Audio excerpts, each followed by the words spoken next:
Huge miscalculation on the budget. China ignores the US. Trump is facing possible charges again. I can't make this stuff up, guys.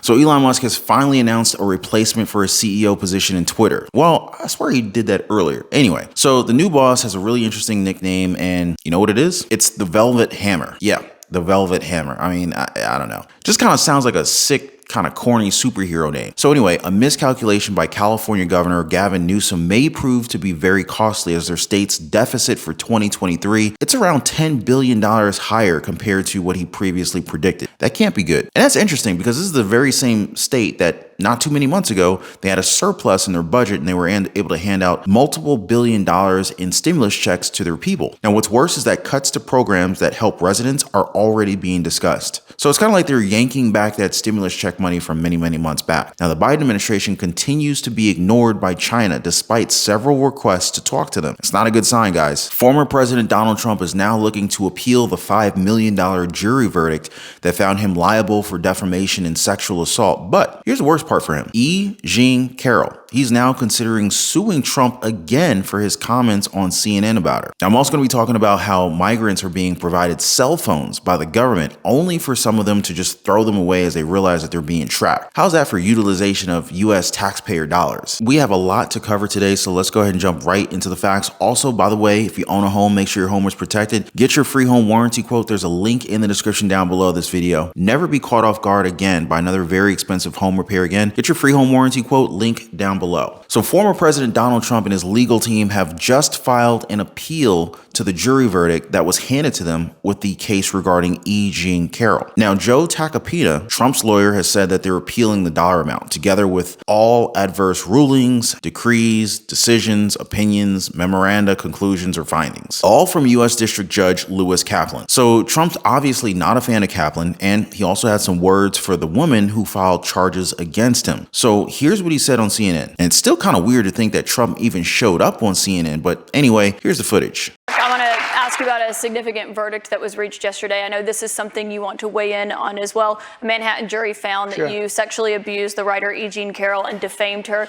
You've denied this, but what do you say to voters who say it disqualifies you from being president? Well, there aren't too many of them because my poll numbers just came out. They went up. Okay. I think I'm the only person in history who had a charge like that. And usually you leave office, you say, I'm sorry, but I'm going to back home. I'm back home to my family and everything. I'm going to be resigned. My poll numbers went up, and they went up with the other fake charge too. Because what's happening is they're doing this for election interference. This woman, I don't know her. I never met her. I have no idea who she is. I swear on my children, which I'd never do. I have no idea who this woman is. This is a fake story. Made up story. We had a horrible Clinton appointed judge. He was horrible. He allowed her to put everything in. He allowed us to put nothing in. Mr. President, this is a you're fake recounting your version of story. events here right now to the audience. You referenced the trial. You did not go to the trial and actually testify. Do you wish that you had testified? No, it wouldn't have made a difference. This was a rigged deal. My lawyer said, sir, you don't have to do it. I actually said, I think I should. It would be respectful. They said, sir, don't do it. This is a fake story, and you don't want to give it credibility. That's why I didn't go. One thing you did do in this. And I swear, and I've never done that, and I swear to I have no idea who the hell. She's a whack job. So what do you guys think? E. Jean Carroll doesn't seem too happy about being called a whack job, as her lawyer, Roberta Kaplan, has said this about it. Quote, everything's on the table. Obviously, we have to give serious consideration to it. We'll have to weigh the various pros and cons, and we'll come to a decision in the next day or so, probably, end quote. Now, if Trump is hit with another defamation suit, it may cost him another $3 million. That's a lot of money to lose. And speaking of money, the Biden administration, through the ATD, or the Alternative to Detention program, has issued at least 300,000 smartphones to migrants who have come into the country. Oh yeah, so every migrant that comes in, just hand them a free cell phone. That's pretty nice, isn't it? Now, according to ICE, or the U.S. Immigration and Customs Enforcement team, the purpose of these cell phones were to track newcomers who are waiting their court dates for facial recognition, for GPS monitoring, and even for voice identification. It's believed that some have just thrown these phones away since they realized that they were just being being used as tracking devices. Now, John Fear, Director of Investigations at the Center of Immigration Studies and a former senior advisor to the Department of Homeland Security, he calls the program a complete failure. Now, here's what he said about it. Quote, "The alternatives to detention program have already proven to be a costly failure, with thousands of aliens disappearing from monitoring every single year. And there's no reason to think that this is going to be any different. The goal should be to quickly determine whether these individuals have a valid case, and if not, to quickly deport them. Instead, DHS is developing a massive social services program that will benefit NGOs with no guarantee any of these individuals will actually return home when ordered to do so." End quote. So, according to, checking with ICE, this program has cost taxpayers more than $350,000 a day. Yeah, $350K a day. Do you guys agree that this is just a little bit too much? And since we're talking about too much money, right?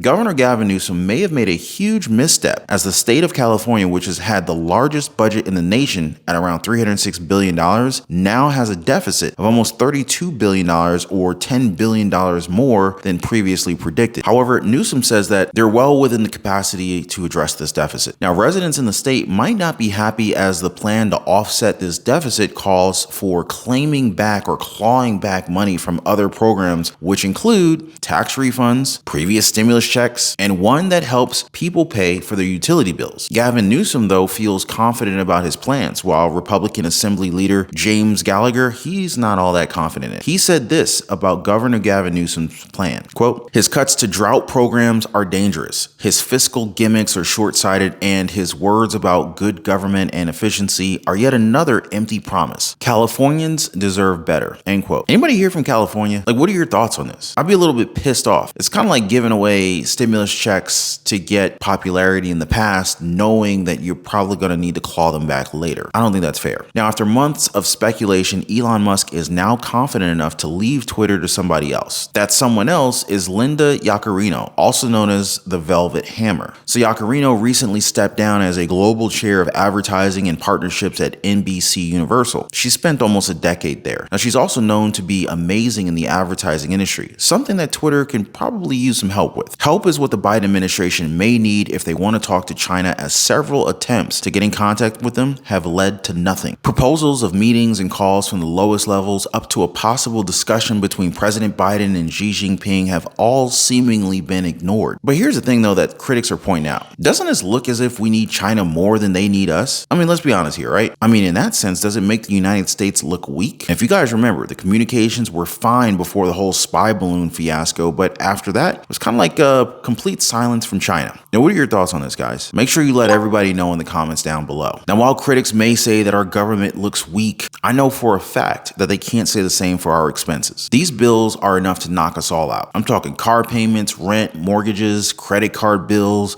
Visa, MasterCard, American Express, and don't even get me started on the weekly expenses at Target or Walmart. Now, I'm thankful enough that my cash flow is keeping up with the economy. But if you're interested in learning, maybe you can build multiple streams of income as well. Now, if you guys want to learn more, feel free to drop me some comments down below this video. We can talk about side hustles, small businesses, home-based businesses, e-commerce stores, Shopify, drop shipping, wise investments in gold, silver, investing in real estate, or even investments in the stock market. But sometimes we got to step out of our comfort zones. So if you guys are interested in learning more, just drop me some comments down below. But before I wrap things up, guys, don't forget to drop a huge like for the video and share this video with everyone you know. Don't forget to subscribe for your daily dose of the truth. You guys are awesome. I'm gonna see you on the next one.